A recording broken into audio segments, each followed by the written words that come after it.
G'day everyone, and welcome back to another episode of Rolling with the Spectrum. On this episode today we are talking about meltdowns in the classroom and how they often get misunderstood, especially by DH parents, and how they react when they see or hear about this stuff happening at school. Guys, welcome back to another episode of my dad's channel. Rolling with the Spectrum. Of Rolling with the Spectrum. Don't forget And don't forget to like and subscribe. So picture this, guys. You're at school drop off, school pickup. The classroom is buzzing with children putting their stuff away, getting ready to come home or start school. You know, kids everywhere, and all of a sudden your child has a fully blown meltdown in the classroom. Their kid's screaming and crying, and the full blown meltdown has just erupted. And your child might be throwing stuff, hitting people, and then like clockwork, you see the other parent yapping, saying stuff like, "Why can't you control your kid? You know, what's wrong with your child's behaviour? My child is in danger of being attacked." If this sounds familiar, then this is the episode to listen to, guys. You know, so here's the thing, guys. The meltdown your child is experiencing in this situation, you know, it's not a tantrum. It's not a kid trying to get their own way. It's their body and brain shutting down from sensory overload, you know, the stress or too much of a change in the classroom. Think of it like a computer skidding out, okay? You know, when it comes to coping, when it can't cope and it crashes, you know, that's essentially is what's happening to your child, okay? Often they go from 0 to 100 without any warning, okay? They're not misbehaving, they are not just unable to regulate their emotions, and unfortunately for some kids this may be a violent meltdown, often leading into some people being hurt.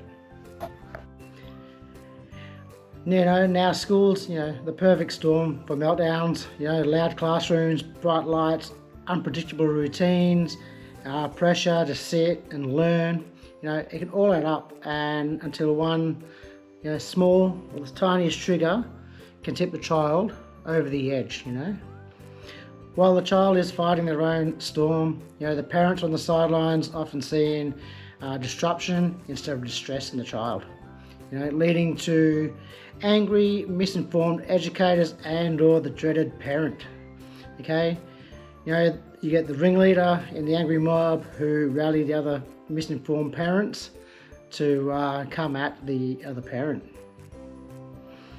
of, you know, the child having that meltdown. So, you know, I get it, parents are angry, you know, they're frustrated, you know, they're worried their own child isn't safe in that environment.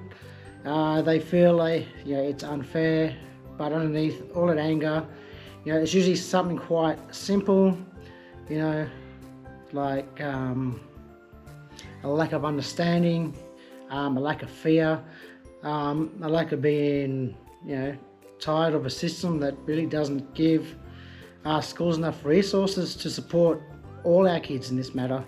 You know, the anger isn't always about, you know, the child, it's about the situation, but the anger obviously from the angry mob can and has turned vicious, you know, with the intent to abuse both the parent of the autistic kid, you know, and the kid themselves, which is really, really sad that, you know, there are parents out there, because I've seen it firsthand, where, you know, they'll turn around and try and have a go at the kid. Lucky I personally haven't been you know, attacked at the school. I do know a number of people who have in the past. If this has happened to you, please drop a comment down in the comment section, okay?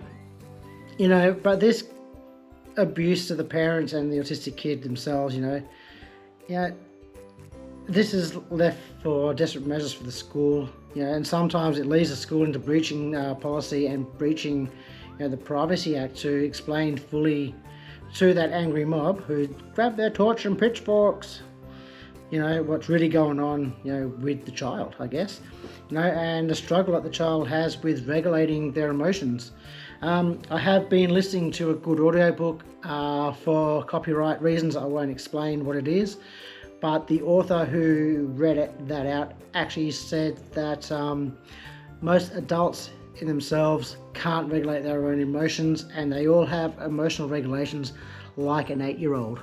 You know, the fact that some autistic children are actually aware of their emotions and still have these meltdowns, you know, these kids are, you know, I hate to say it, but, you know, they got these little superpowers that tell them when they're getting angry. They know what colour zones they're in. They, you know, they can do it to a certain extent, but like I said at the start of the paragraph here, the classroom's just not made for neurodivergent kids, let alone neurotypical kids. I think the whole education system itself needs to be reevaluated, rejigged.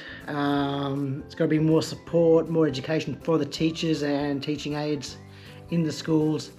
And I think parents just get off their high horse and let the schools deal with the internal problems inside the classroom. Unless it's affecting them, not the pupil, but the parent. If it's absolutely affecting them at home, then you're adults, mate. Go and get the help you need, and don't take it out on other people. It is quite simple. Okay, it's not a difficult situation. You know, yes, kids are going to hurt each other. That's part of learning, part of growing up. I grew up in the 80s and 90s, and I'll tell you what, if I saw a girl in the classroom have a meltdown and hit a boy, you know, that boy would get picked on, you know, because he's a big poof. That was the way it was back then. You know, there's no resilience in these children. There's no resilience in the teaching. There's just no resilience at all at schools for this type of stuff, and it irritates the living crap out of me. It's like, these kids need a chance.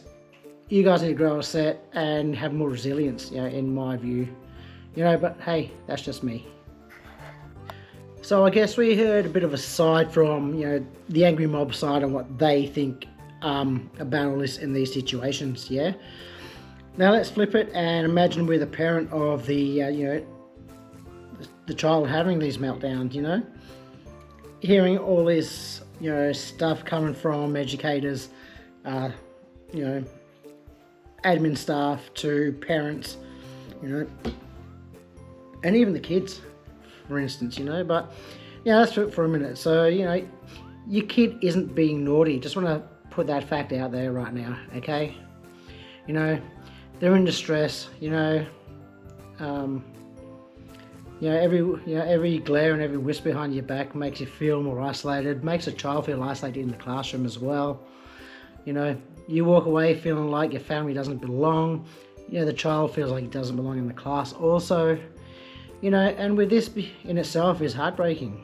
You know, I have only just experienced this in the school system. I know a few people have. If you have as well, like I said, leave a comment in the comment section and see how we go, eh? Okay, yeah, that, like I said, that itself is heartbreaking. Then you, again, you know,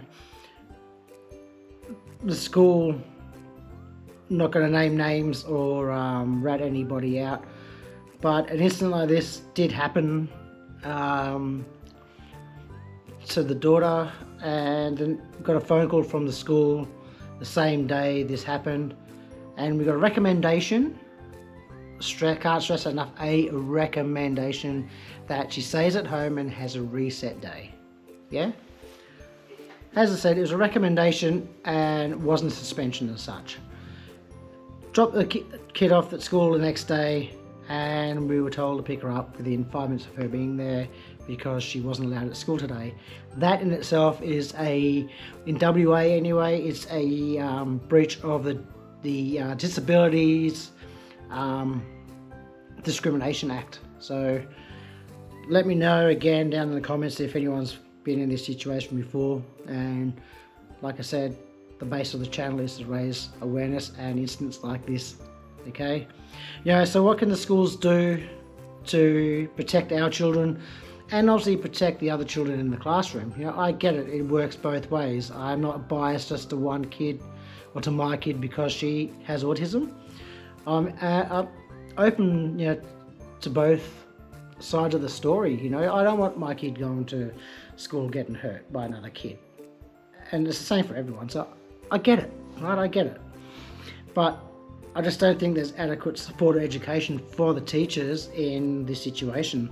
Yeah, so what can we do? Schools should be able to train their staff better and set up more adequate areas and safe places for these children to go to if they are feeling overwhelmed. We had this at the start of the year and end of last year. For some reason, that got taken away. And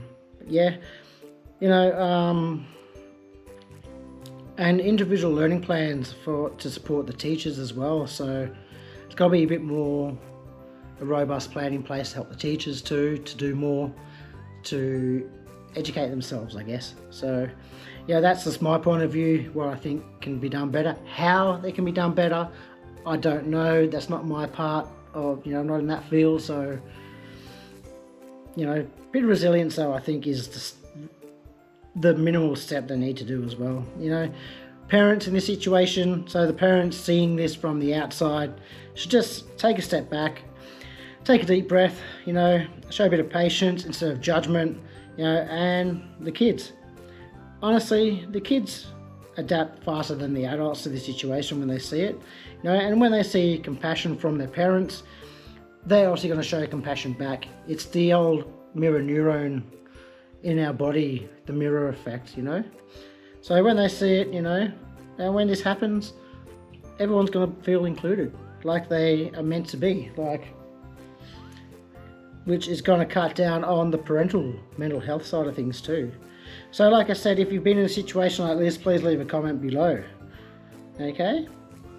So anyway guys, the takeaway from the meltdowns, not a bad behaviour. Instead of a meltdown with anger, meet it with compassion, because the child deserves the safety, the understanding, the acceptance, and obviously the parent deserves a community that supports them and not actually isolates them from the situation at hand. Okay, a little simple outro here, okay? If you're a parent, teacher, a caregiver, I would love to hear your experiences, the good ones, the tough ones, drop a comment below so we can keep the conversation going. And if the video resonates with people out there, if you've made it to the end, thank you. Please like and subscribe. Together we can build awareness together and hopefully more acceptance for children with autism. So guys, remember the drill. Peace, love and autism.